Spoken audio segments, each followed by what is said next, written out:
Luigi, Juri, wir sind seit 2 Jahre sind wir Geschäftspartner. Du von Mafia Russia und ich von Mafia Bella Italia und du kannst immer noch nicht merken meinen Namen. Ich habe zu viele Italianos schon so gesehen und... Ich bin größter Italiano-Mafia-Boss in Bella Italia und du kannst dir nicht merken.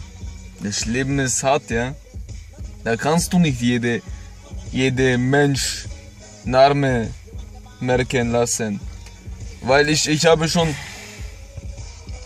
in Russland haben schon so viele Italianos müssen schlagen, weil sie gemeint haben, dass sie zu deiner Mafia da gehören und ich ihnen das... Was, die sagen, die gehören zur Mafia Ja, von mir? wartest du, ja? Dann habe ich denen so gesagt, ihr gehört nicht zu... Ich habe den Namen schon wieder vergessen. Luigi!